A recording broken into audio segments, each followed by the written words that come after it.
What's the only weekly wrap-up of the top compliance and ethics stories? It is This Week in FCPA with Tom Fox, the voice of compliance, and Jay Rosen, Mr. Monitor. Each week, Tom and Jay highlight 10 stories which caught their collective eye, talk about sports and movies, highlight top podcasts, and preview their upcoming events.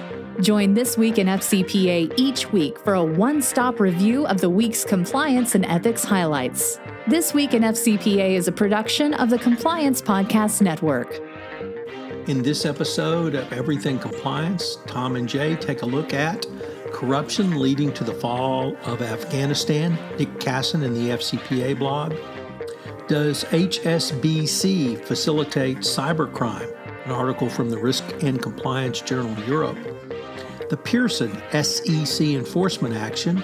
We have 3 articles, Matt Kelly in Radical Compliance, Tom and Matt on the Compliance Into the Week's podcast, and Kevin LaCroix in the D&O Diary. What's the role of trust with a CCO? Jeff Kaplan explores in the Conflict of Interest blog. What about fraud during the pandemic? James Rutolo explores in CCI. Inefficiency in AML enforcement. Maria Evastropova looks at that in CCI as well. The SEC is coming after cryptocurrencies. Aaron Nicodemus reports in Compliance Week. What boards of directors need to know before, during, and after M&A. Maria Castanon-Motes and Leah Malone in the Harvard Law School Forum on Corporate Governance.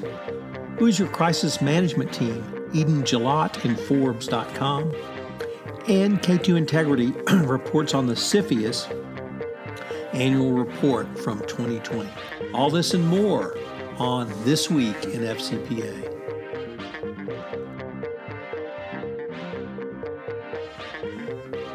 Hello, everyone. This is Tom Fox. Welcome back for another episode of This Week in FCPA for the week ending August 20th, 2021, episode 265, the Personal Responsibility Edition. As Texas's beloved governor, Mr. Personal Responsibility himself, comes down with COVID after refusing to engage in personal responsibility, Tom Fox, the voice of compliance, and Jay Rosen, Mr. Monitors himself, are back to look at some of the week's top compliance and ethics stories which caught our collective eye in the Personal Responsibility Edition. Jay, what say you in sunny and or smoky Southern California? It's sunny where we are, and this week I'd also like to say it's the back to school edition because M&M are finally in school after 18 months, so we're psyched about that. And let's get started with the first story, Tom. So Jay, first up we have a story from our good friend Dick Casson at the FCPA blog, which relates to probably the biggest story of the week other than Mr. Personal Responsibility coming down with COVID, and that's the fall of Afghanistan. And there's been a lot written on this, some horrible and terrible humanitarian crises ongoing. But Dick, I thought, hit it right on the head when he said that the reason Afghanistan fell to the Taliban again was corruption. And this assessment was made by the Special Inspector General for Afghanistan Reconstruction in 2008. And since 2001, Congress has appropriated some $143 billion, that's the B word, billion, for Afghanistan reconstruction. Despite constant promises from Afghani leaders to fight corruption, they've really made no progress, or little to no progress. And the Inspector General, John Sopko, said that corruption substantially undermined the U.S. mission in Afghanistan from the very beginning. This was reemphasized in reports to the Bush administration, the Obama administration, the Trump administration, and the Biden administration. So it's clear to me that who lost Afghanistan was, first of all, the Afghans, but endemic corruption. So check out Dick's article. I think it speaks for a lot of people in the compliance world of why corruption is so invidious literally across the globe, and it can lead to criminality, it can lead to terrorism, and in Afghanistan it led to the overthrow of the government. Jay, what do you have for us? We're checking in with the risk and compliance platform Europe. It's a blog we cite from time to time. The article is written by Elfriede Sixt, and they ask, is HSBC a dirty bank as an accomplice of big-style cyber criminals? HSBC, one of the world's largest banks, is known for being a, quote, dirty, unquote, bank.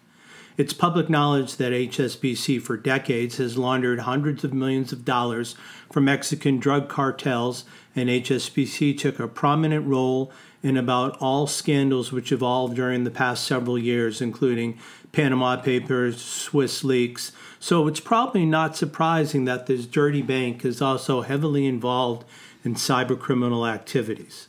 Law enforcement worldwide is emphasizing that the extent of cybercrime is progressing at an incredibly fast pace. As a matter of fact, it's not only the pandemic, but cybercriminals are also becoming more agile, exploiting new technologies with lightning speed. Transnational criminal networks operate across the world, coordinating intricate attacks in a matter of minutes and damaging and hurting people worldwide.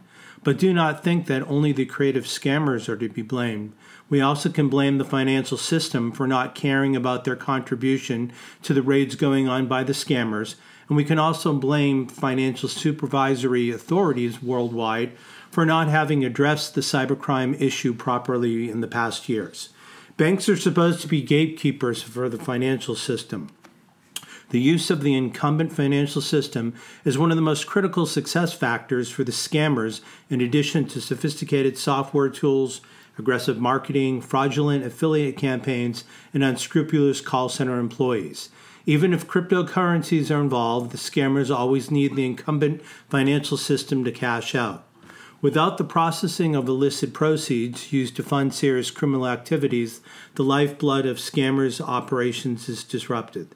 The role of being the gatekeeper for any misuse of incumbent financial systems for banks and financial institutions cannot be overemphasized, and stopping the financial industry to support the scammers will most probably turn out to be the only possibility to stop them.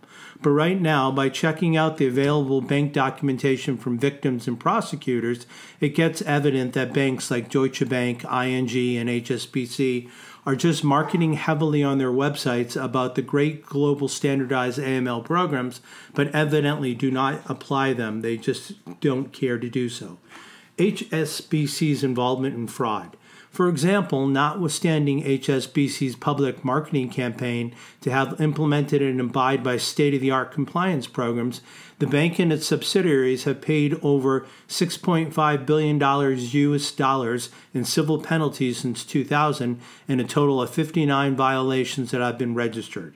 The author claims that HSBC either knew about the wrongdoing or at least willfully accepted negligence regarding the fraudulent activities within its enterprise related to two fraud schemes.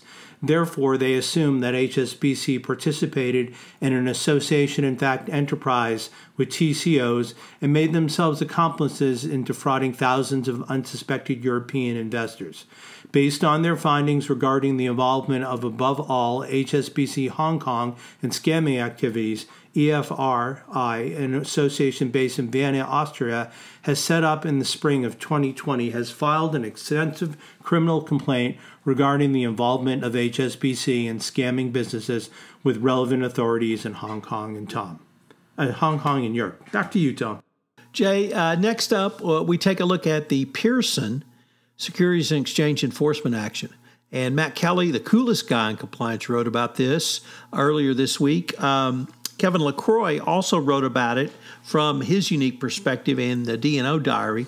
Kevin is a D&O insurance uber guru, as well as all other types of insurance. If you don't subscribe to his blog, you really should, because he talks a lot about white-collar crime and corruption issues from a really different perspective, and it can be very useful to you as a compliance professional. And then Matt and I podcasted about it on this week's Compliance Into the Weeds. But the Pearson SEC enforcement action was from Pearson being hacked and then hiding it, not making a public announcement, although personal identifiable information was stolen in this hack. And we can contrast that, Jay, to a story we're not talking about this week, but happened yesterday. I think T-Mobile made a public announcement that some 40 million customers' personal identifiable information had been hacked. So pretty dramatic difference. But Pearson was fined $1 million. They did not patch the system that was hacked. So that was another thing the SEC really took them to task for. But it's clear, Jay, that companies that are hacked have to notify customers. They have to make an announcement about it. And they can't, as Pearson did, claim in both Qs and Ks and in investor calls, we're fine, it's all fine, everything's fine, are you fine? That just doesn't cut it from a securities law perspective, because you have to disclose material, negative material information as well as positive material information. So check out any of those sites to learn more about it. If you like to consume content via audio, Compliance Into the Weeds podcast this week is really one for you. But check out Matt's blog post and also Kevin's blog post as well. What do you have next for us, Jay? Tom, next we're going to check in with our friend Jeff Kaplan and his Conflict of Interest blog, and we're going to find out about trust and the CCO. Trust has always played a vital role in developing and maintaining civilizations and other organized groups, be they large or small, of humans. But it seems like trust in business is as important now as it's ever been before. As described in the Harvard Corporate Governance blog by PwC's Paul De Nicola, confidence in the institutions that form the bedrock of society is perilously low. Surveys show that many people have lost faith in the government, the media, and the police, among other institutions. Meanwhile, corporations have emerged as leaders. They're now the most trusted institution in the U.S., according to the Edelman Trust Barometer.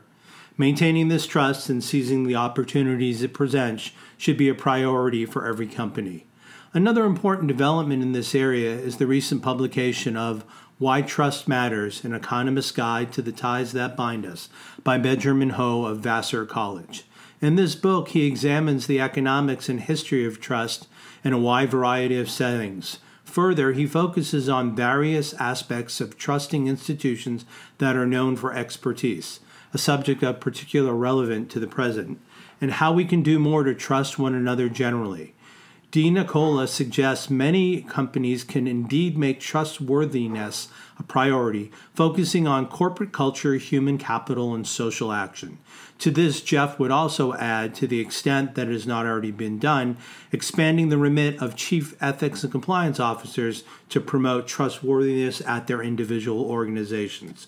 Companies should consider including trust issues in the CECO's job description, risk assessment, training and communications, personnel evaluations, and board reporting. These and other common sense measures can help strengthen a company's trustworthiness. Back to you, Tom. We're going to have a quick word from our sponsor, and we'll be right back.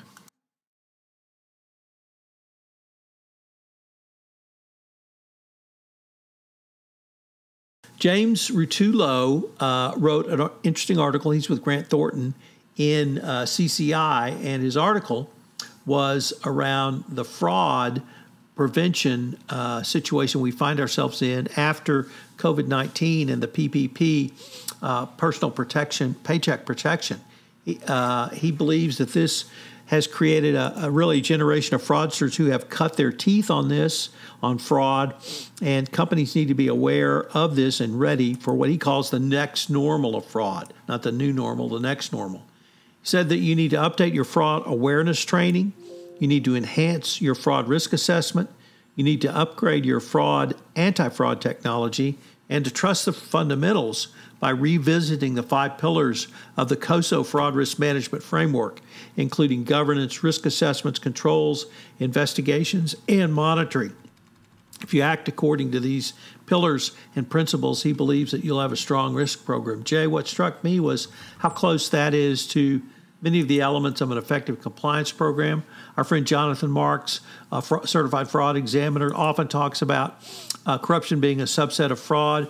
And remember, bribery and corruption, the theft of company monies is to create a pot of money to pay a bribe. The theft and fraud is employee keeping that money. So I don't know if it's fortunately or unfortunately, fraud is a much more prevalent crime than corruption, but it's something that every company faces and they need to be aware of it. We're going to go back in again to Corporate Compliance Insights. We have an article by Maria Evstropova, and we're going to take a look at inefficiency in AML enforcement. In September 2020, BuzzFeed and the International Consortium of Investigative Journalists published information on over 2,100 leaked documents from the U.S. Financial Crimes Enforcement Network, known as FinCEN. This trove of documents became the FinCEN files, and they were revealed to show the high levels of suspicious activity reports, SARS, filed by banks, which are seen as an indication of widespread money laundering. By law, banks are required to file SARS, but it's important that these reports are not mistaken for proof that a crime has taken place. The fact is that the proportion of SARS resulting from genuine nefarious activity, as opposed to a bank simply filing any potential suspicious transactions to meet its regulatory obligations, is not known. Indeed, the banks involved in the leak may have been acting with best intentions, with many filing defensive SARS as soon as the internal control frameworks identified any suspicious activity. Conflictingly, however, leaked data analyzed by Kroll suggests that a number of banks reporting the largest volumes of suspicious transactions or with the largest values were subsequently fined by regulators for AML violations. The leaks actually give us little new information about money laundering. Instead, they have highlighted the fact that current AML systems are not functioning as optimally as they should. Let's look at risk mitigation. The FinCEN leaks confirm that there is a clear profile for, quote, a risky, unquote, transaction, but this doesn't mean the banks should limit their activities or make absolute prohibitions against these transaction characteristics. Refusing to deal with transactions in certain markets is simply not a realistic solution. Part of the solution lies in developing strong controls and infrastructure, which require active engagement with AML procedures. As such, the overriding message to take from last year's leaks is that filing SARS should not be seen as an onerous obligation, but instead as an opportunity to alert relevant authorities to suspicious activities. Overcoming key challenges. In order to achieve this goal, banks need to begin by looking at their current system. Kroll's 2020 Global Enforcement Review revealed some of the most common errors among banks that have received AML fines. The failures identified by regulators represent several common operating weaknesses that prevent successful reporting of SARS. Common problems included inefficient transaction monitoring arrangements, inadequate resource allocations, issues with customer data, and problems integrating technology. These challenges can all be resolved through implementation of transaction monitoring systems, best practice models for AML. While there's certainly some work to be done by the banks, the support of regulators and enforcement agencies is also vital. The UK currently has the leading best practices model for how regulators, financial intelligence units, FIUs, and the private sector can collaborate successfully. In 2015, the UK launched the Joint Money Laundering Intelligence Task Force, JMLIT, creating a transparent, safe, and legally sanctioned environment where the public and private sector can share information on crime typologies and develop new methods of detection. While there are still shortcomings with their system, as only the largest financial institutions in the UK can currently join, this means that smaller banks miss out on the benefits. The primary aim of any AML framework should be to combat money laundering in the most effective manner possible. No approach will ever be perfect, but if the current way of working continues to produce suboptimal outcomes, then banks need to change their perspective on AML and reevaluate their strategies. Tom? Jay, next we have a story from our colleague Aaron Nicodemus at Compliance Week, and he takes a look at cryptocurrency regulation and enforcement under SEC Chairman Gary Gensler. And certainly anyone who's been watching the SEC the first 6 months of this year recognizes that Chairman Gensler really believes that cryptocurrency is the Wild West and needs a firm hand of regulation. But Aaron goes back further and says that Chairman Gensler's been sort of preaching this same message to the choir for quite some time, and this should come as no experience. The issue is whether cryptocurrencies were a security, and there was a Supreme Court case literally 80 years ago which developed the Howey test, and the Howey test basically says if you have a contract to invest, and you do invest, and you make a profit off the work of others, then what you bought is a security, and therefore it can be regulated if it's a public company or another type of security by the Securities and Exchange Commission. Cryptocurrency aficionados believe that their current cryptocurrency is indeed currency and not assets, and therefore not subject to SEC regulation, but they've yet to come up with a coherent legal position that they've been able to either convince the SEC or convince a judge of that. So Aaron really says, and I think he's absolutely correct, Chairman Gensler has made clear that he believes regulation is necessary, and that although the cryptocurrency folks don't want that heavy hand of the SEC, Chairman Gensler believes that investor protection is more critical than anything else. So I expect to see a fair amount of that going forward. If you're a SEC white-collar defense lawyer, I'm sure this is on your radar. And it's going to be interesting to see, Jay, if any of this moves into more directly into our world of anti-bribery and ABC compliance. But it wouldn't surprise me because I think we may see some bribes paid with cryptocurrencies. Obviously, that wouldn't be used as a security, be used as a monetary source, but perhaps somehow it would be used as a security as because it's an investment. So maybe instead of dishing out stock for a bribe, they'll dish out crypto currency or Bitcoin. So what do you have next for us, Jay? Next on our weekly check-in with the Harvard Law School Forum on Corporate Governance, we have a story by Maria Castanon-Motes and Leah Malone, and they ask, what do boards need to know before, during, after an M&A transaction? The COVID-19 pandemic and its follow-on effects have changed the economic situation for most companies. Many are experiencing financial hardship and depressed income, but others have a ton of cash, and unique opportunities may be available to those firms with capitals to invest. Making an acquisition is a major step for a company for all the possible benefits. However, there are many challenges that can derail the deal and destroy anticipated shareholder value. Navigating those pitfalls is vital to an acquisition delivering on its potential. Here are some of the steps that boards should consider at each stage of an acquisition. Before making an acquisition, one of the most important responsibilities a board has is to oversee the company's strategy. That includes understanding if and how different growth options, including acquisitions, are part of that strategy. Which deals should boards get involved in? First, it's important to agree that when a board should be involved at a certain point of an acquisition. Not all deals are equal, and knowing in advance what factors trigger a board's involvement will prevent confusion about the board's role. Those factors may be quantitative, like deal size, or they may be qualitative, such as when a deal is important to executing the company's established strategy.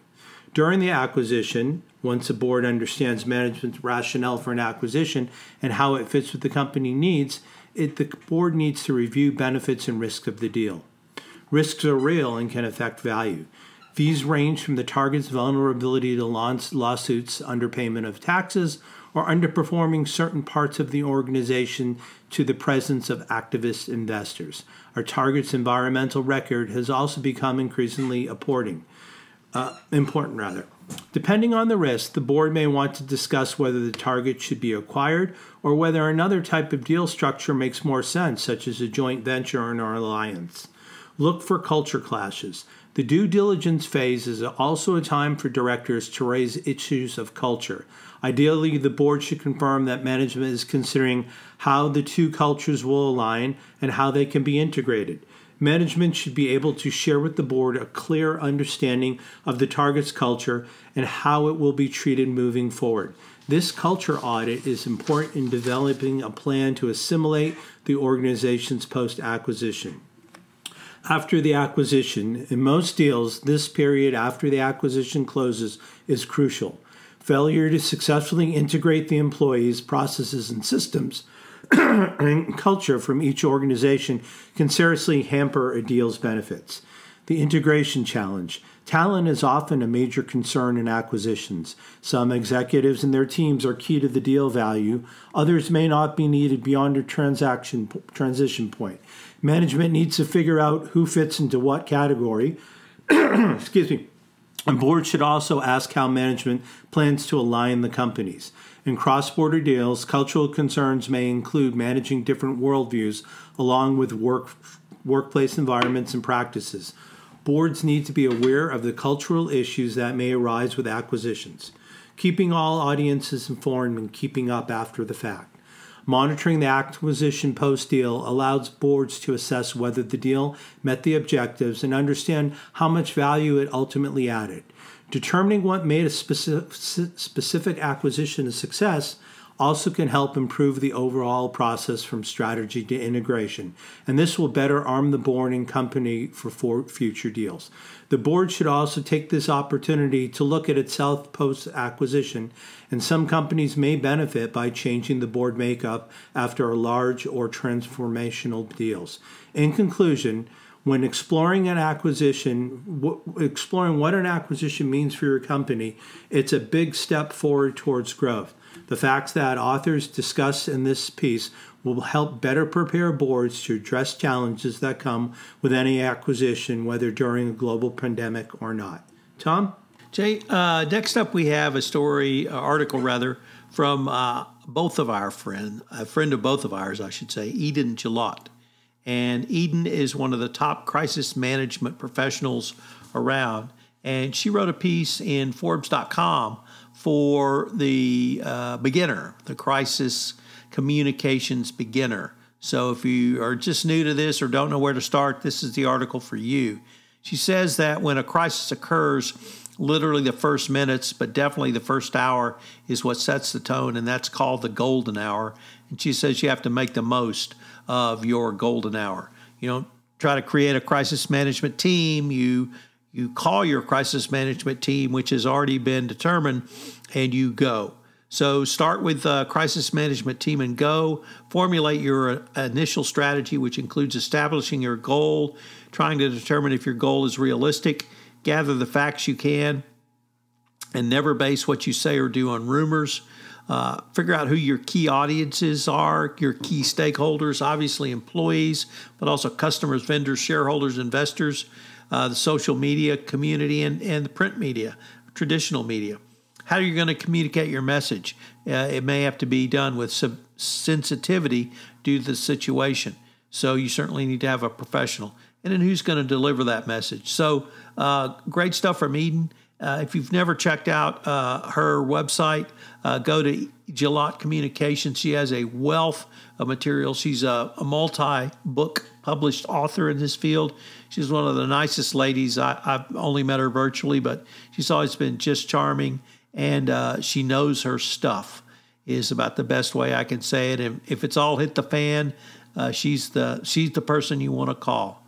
JD, what's our last story you have for us? Sure, Tom. We're going to check in with K2 Integrity, and they have a client alert on CFIUS publishing their 2020 report. The 2020 unclassified report published by the Committee on Foreign Investment in the United States, which I just said was CFIUS, provides investors with information regarding the approval rate for the streamlined declarations review process. The 2020 annual report was the first report following publication of the updated CFIUS regulations from February of 2020. CFIUS continued to mitigate a similar number of transactions as in 2019, and the president blocked one transaction. CFIUS required mitigation terms in 2020 at a rate comparable to 2019, which indicates that the organization is adhering to its mandate to protect U.S. national security while maintaining an open foreign investment environment. Here's a summary of key findings. Full notices reviewed by CFIUS declined 20% in 2020, 187, compared to 2019, 231. An expected increase in mitigation agreements following the passage and implementation of the Foreign Investment Risk Review Modernization Act, FIRMA, did not materialize. And the Biden administration is expected to increasingly focus on targeted policy tools to identify and address national security risks, and CFIUS will continue to play an important role. Here's some further findings from the annual report. The number of declarations assessed by CFIUS rose by 34%. Importantly, in 2020, CFIUS completed action on 64% of declarations filed, compared to 37% from 2019. If this trend continues, counsel and investors may consider this streamlined process as a more effective clearance mechanism for low-risk investment transactions.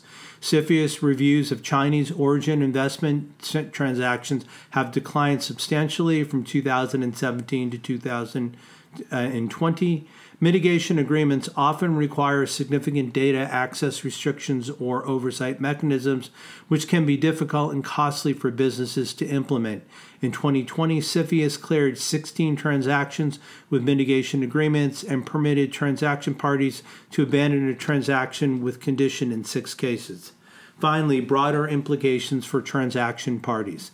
Parties will need to carefully evaluate national security risk arising from investment transactions in a systematic manner to understand how CFIUS processes may impact potential deals. And as the Biden administration builds out new policy tools to address national security concerns, parties should be mindful of parallel national security processes focused on trade and investment that may cut across several agencies. Tom, that's our last story. What do we have for podcasts and events? So, Jay, last week I had my 200th anniversary episode on innovation and compliance, but this week I had perhaps my most favorite interview. I know you love all your children equally, but some children you love more than others. This episode featured Dennis Kucinich. Anyone who's followed politics literally for the last 50 years knows who Dennis Kucinich is. He was a boy wonder mayor of Cleveland. He was a congressman from Ohio. He was a senator from Ohio. He was a presidential candidate. And for the compliance community listening, he wrote a fascinating book called The Division of Power and Light, which detailed the fight he had when he was the mayor of Cleveland to keep the Cleveland Municipal Electric Company alive. It was a no-holds-barred, brass-knuckled, life-threatening situations, literally bags of cash out of the trunk of a car story. And it's just as relevant today because we had sentencing for bribery and corruption around public utilities this year. It was a great honor to interview him. He could not have been more gracious. He obviously knows the story inside and out. But get this, Jay. When I asked him what the bottom line was, he quoted a Crosby, Stills, Nash & Young song. So how much better can it get than that? So check out Dennis Kucinich on innovation and compliance. On the Compliance Life, this month I'm featuring Courtney Nordrum. Courtney has just a great story, and this episode is from Freddie Mac to the law, and she details that part of her journey. It's episode 2. So check out The Compliance Life in August featuring Courtney Nordrum. For those of you Greek and Roman historians out there, Richard Lomas and I continue our exploration of Plutarch's lives. In this episode, it was the Greek Eumenes and the Roman Sartorius. So check that out. It was frankly 2 lesser-known famous Greeks and Romans that I was not aware of, but they had fascinating lives. Compliance Week is having a open house this month. and you can get behind their firewall. You can check out all the things that Compliance Weeks has to offer, and I've got a link to it in the show notes. And then finally, Jay, I hope you saw the breaking news story on the Compliance Handbook, second edition, produced and directed by Tony Now. It was a fabulous tongue-in-cheek parody of breaking news around my book, my most recent book, the Compliance Handbook, second edition. And Tony did a great job. We have a special cameo appearance by now fully employed daughter, Paris Fox. She got her first job. So, but she wants to go to grad school. So, buy the book so you can help send her to grad school. But she makes a special cameo, which I think steals the entire show. And then finally, Jay, I am rolling out the Compliance Handbook, second edition in Brazil. The law firm of Azevedo Sedi and partner Isabel Franco and the Charles River Associates are sponsoring a webinar, a Zoom webinar, announcing the book. So if you're listening to this podcast in Brazil or anywhere else, I hope you'll join us because the podcast will be in English. If you're in Brazil and only speak Portuguese, there's going to be a simultaneous translation, so you can check that out. And Isabel and three of her colleagues are going to question me about the book, really focusing on how it can be used in the international setting. And obviously, Jay, you've worked internationally and you've been involved in international cases. And certainly AMI's been involved. So that's a big part of it is having that compliance program in place for your international subsidiaries. So check out the Zoom webinar. I've got links to it. You don't have to register. You just have to email Azevedo Law Firm, and we've got the link in the show notes. So, Jay, what do you have for us to wrap us up? So, as you all know, Tom Fox is the voice of compliance, and he can be reached at tfox@tfoxlaw.com. And I'm always Jay Rosen, a.k.a. Mr. Monitor, and you can reach me at jrosen@affiliatedmonitors.com. We'd like to thank you for joining us for This Week in FCPA, episode 265, for the week ending August 20th, 2021, the Personal Responsibility Edition. As always, Tom and I appreciate you spending part of your week or weekend with us, and we look forward to connecting with you next week when we take a look at This Week in FCPA. Take care and have a great evening. Hello, everyone. This is Tom Fox again. I'd like to thank you for listening to this episode of This Week in FCPA. If you have any questions, you can reach Jay at jrosen@affiliatedmonitors.com. You can reach me at tfox@tfoxlaw.com. I hope you will join Jay and I again next week, where we take up some of the week's top compliance and ethics stories, talk about upcoming webinars, and review key podcasts on the Compliance Podcast Network, which premiered for the week. Thanks again for listening.